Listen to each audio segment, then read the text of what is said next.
여호수아 12장 1절에서 24절까지 말씀은 구약 성경 338쪽에 있습니다.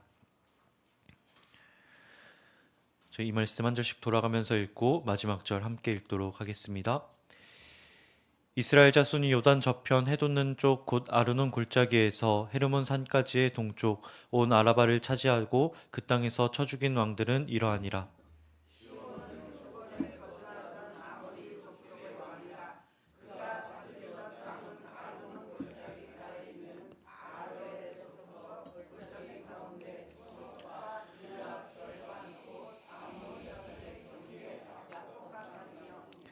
또 동방 아라바 긴네롯 바다까지이며 또 동방 아라바의 바다 곧 여메의 벳 여시못으로 통한 길까지와 남쪽으로 비스가 산 기슭까지이며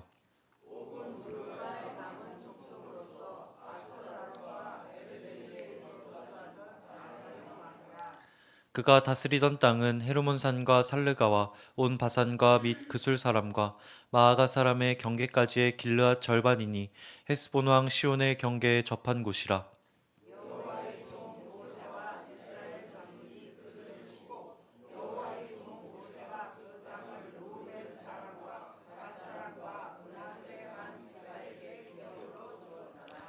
여호수아와 이스라엘 자손이 요단 이편 곧 서쪽 레바논 골짜기의 발갓에서부터 세일로 올라가는 곳 한락산까지 쳐서 멸한 그 땅의 왕들은 이러하니라.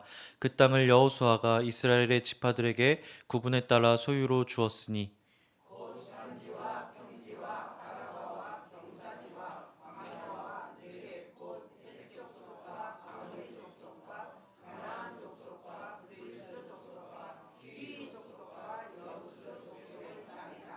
하나는 여리고 왕이요 하나는 베델 곁에 아이 왕이요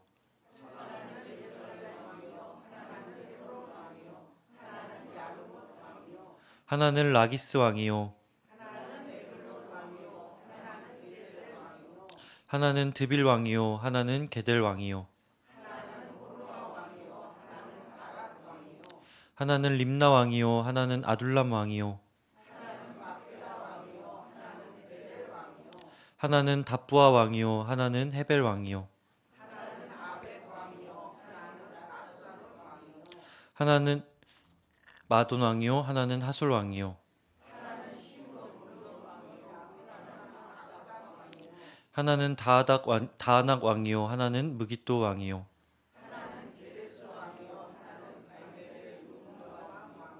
하나는 돌의 높은 곳의 돌 왕이요 하나는 길갈의 고임 왕이요 하나는 디르사 왕이라. 모두 31 왕이었더라. 아멘. 오늘 말씀은 먼저 이스라엘이 정복한 요단 동쪽 편의 땅에 대해서 이야기하는 것을 보게 됩니다. 1절부터 6절까지는 이스라엘이 가나안에 들어오기 이전 이스라엘 백성들이 먼저 맞닥뜨려야 했던 두 명의 강력한 왕에 대해 기록하고 있습니다. 아모리 족속의 시온 왕과 바산의 왕 옥, 둘 다 이스라엘 입장에서는 절대 이길 수 없는 상대였습니다. 그런데 성경은 뭐라고 이야기를 하느냐? 이스라엘이 그들을 이겼다고 담담하게 기록하고 있어요. 여호와의 명령에 따라 모세가 싸웠고 그로 인해 승리를 거두었다라고 하는 것입니다.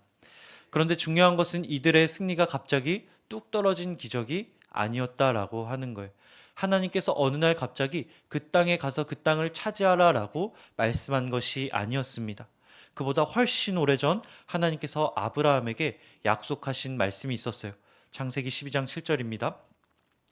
여호와께서 아브라함에게 나타나 이르시되 내가 이 땅을 내 자손에게 주리라 하신지라. 자기에게 나타나신 여호와께 그가 그곳에서 제단을 쌓고. 이것은 수백 년 전 아브라함에게 하나님이 주셨던 약속의 땅이었어요. 그러나 이스라엘이 광야를 지날 때 이 약속이 그들에게 어떻게 느껴졌을까요? 아마도 멀게 느껴졌을 것입니다. 수백 년 전의 그 약속, 수백 년 동안 이루어지지 않았는데 지금 와서 이루어질 수 있지 않을까? 특히나 목이 마르고 만나에 질리고 불뱀에 물리고 사실 우리는 성경을 보며 이스라엘을 욕하지 않습니까? 그러나 이보다 더 나은 환경에 사는 저와 여러분 역시 매일 불평할 때가 있습니다. 두 끼만 같은 반찬이 나와도 고개 불평을 하게 되기도 하고 물이 조금만 차거나 식어도 불평하는 게 우리의 모습이라고 하는 것이죠. 광야에서 지내던 이스라엘보다 훨씬 많은 것을 누리고 있음에도 불구하고 매일같이 불평하는 것이 우리의 삶이다라고 하는 것입니다. 하루하루가 생존 그 자체였던 그 시절, 약속은 흐릿해지고 또 믿음도 없어졌을 것입니다.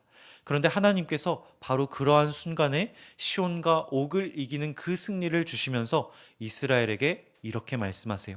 나는 너희를 잊지 않았다. 너희와 한 약속을 잊지 않았다. 나는 그것을 반드시 이룰 것이다. 하나님은 약속을 잊지 않으셨습니다. 신실하게 그 단추를 나는 여전히 꿰고 있다라는 그 사실을 이스라엘에게 밝히 드러내 보여주신 것입니다. 보이지 않던 하나님의 계획이 눈에 보이는 현실로 다가온 순간이 바로 1절부터 6절까지의 말씀에 기록되어 있다라고 하는 것이죠.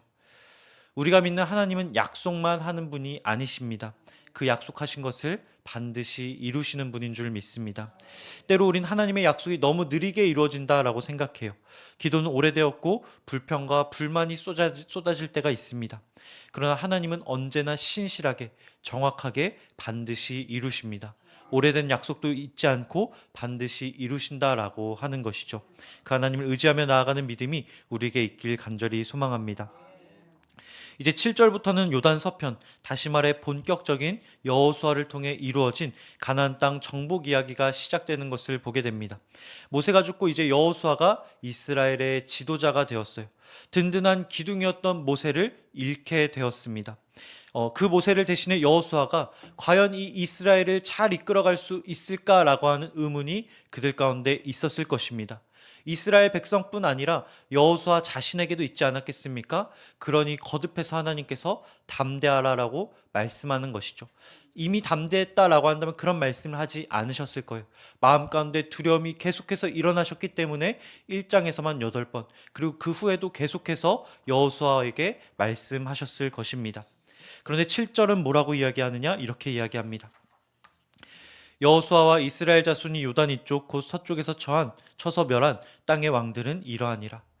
무슨 말이냐? 하나님은 다른 사람, 다른 상황, 다른 시대 가운데서도 동일하게 역사하셨다라고 하는 거예요. 모세의 시대에는 모세를 통해 일하셨지만 여호수아 시대에는 여호수아를 통해 충분히 일하실 수 있었다라고 하는 것입니다. 그 여호수아를 통해 가나안 전역에 훨씬 더 많은 성읍들과 왕들을 무너뜨리셨다라고 하는 거예요. 다시 말해 모세가 대단해서 이스라엘을 이끌 수 있었다라고 하는 것이 결코 아닙니다. 여호수아가 부족해서 이스라엘을 이끌 수 없었다라고 하는 것도 아니에요. 하나님의 전쟁은 하나님께 속하였고 하나님이 직접 하시는 것이기 때문에 그분의 손에 들림받기만 하면 어떤 사람이든 승리는 따놓은 당상이라고 하는 것입니다. 내가 맡은 사역과 가정과 일터와 삶의 그 외의 모든 것, 그 모든 것이 버거울 때가 있지 않습니까? 나의 힘으로 그것을 이뤄낼 수 있을까라는 생각이 하루에도 수십 번 우리의 마음을 두드리곤 합니다. 그럴 때마다 우리의 마음은 무너지고 녹아내리며 두려움으로 가득 차게 되더라는 것이죠.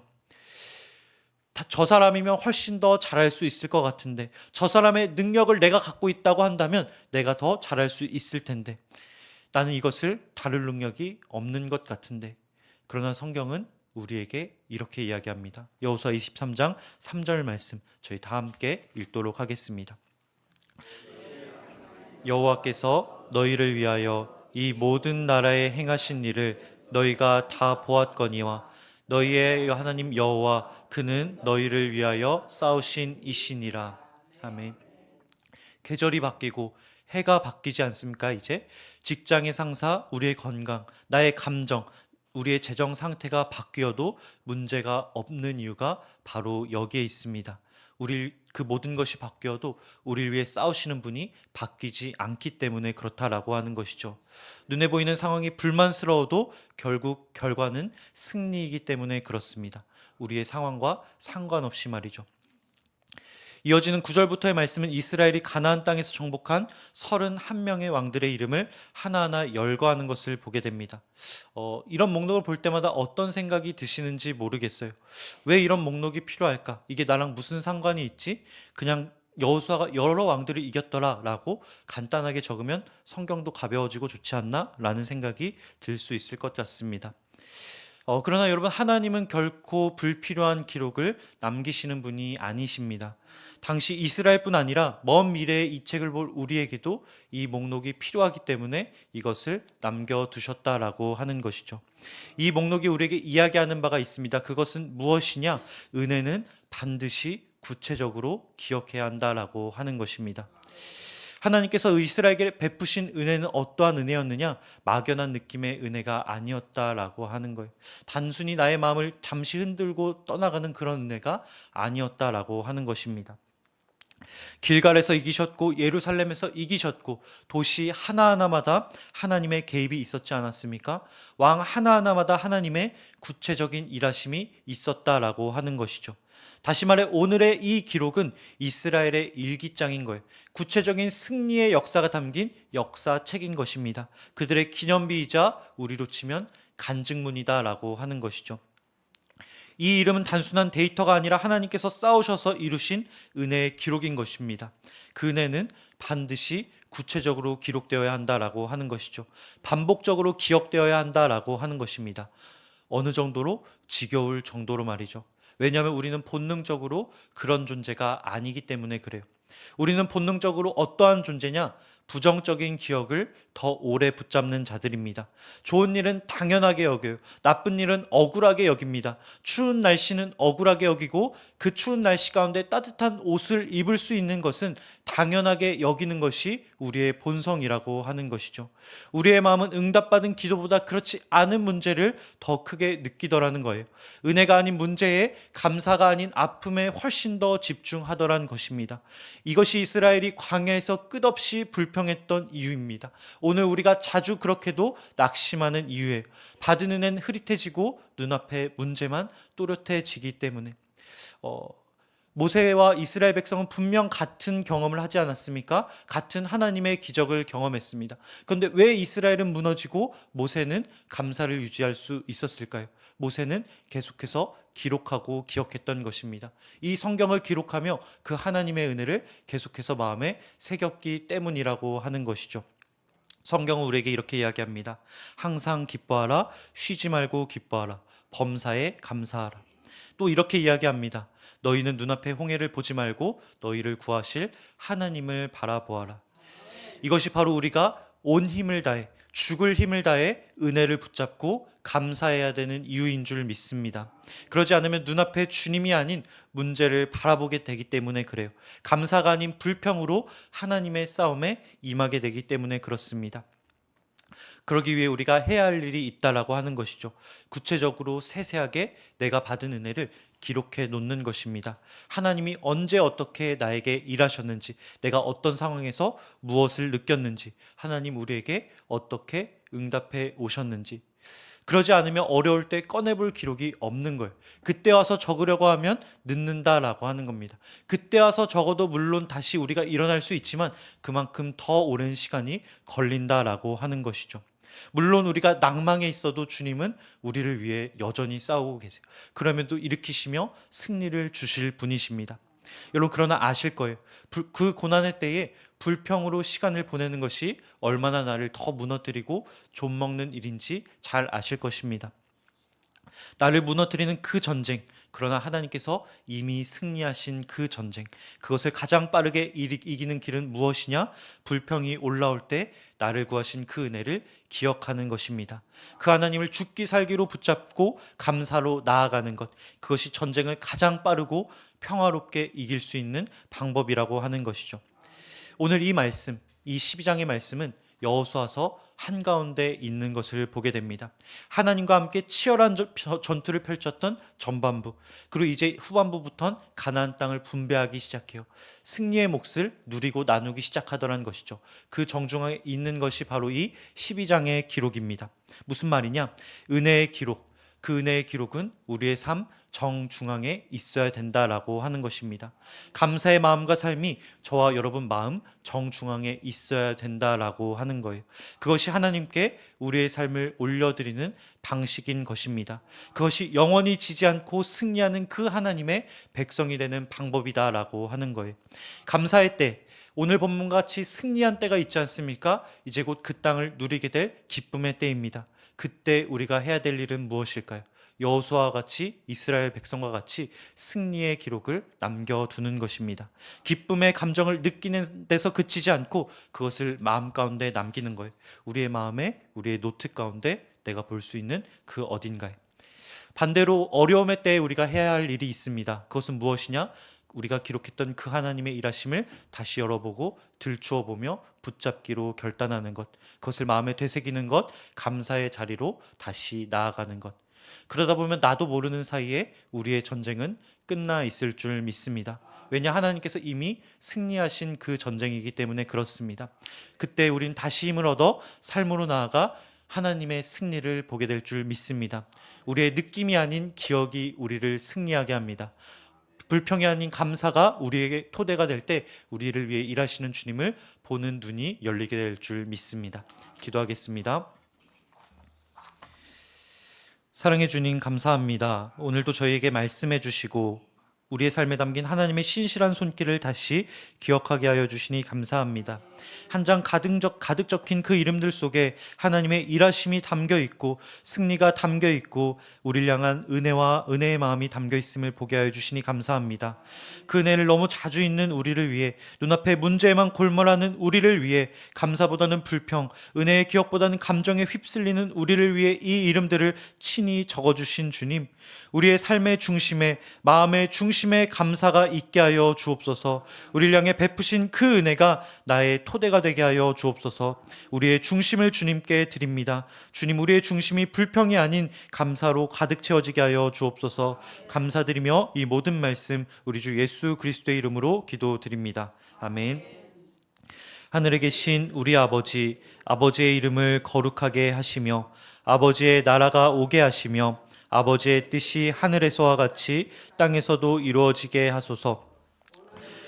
일용할 양식을 주시고 우리가 우리에게 잘못한 사람을 용서하여 준 것 같이 죄를 용서하여 주시고 우리를 시험에 빠지지 않게 하시고 악에서 구하소서. 권능과 영광이 영원히 아버지께 것입니다. 아멘. 이 시간 함께 기도하실 때 우리 삶의 중심 되시며 이미 승리케 하시고 이미 승리를 주신 그 주님께 감사함으로, 기쁨으로, 은혜로 나아가도록 하겠습니다. 함께 기도하겠습니다. 주여,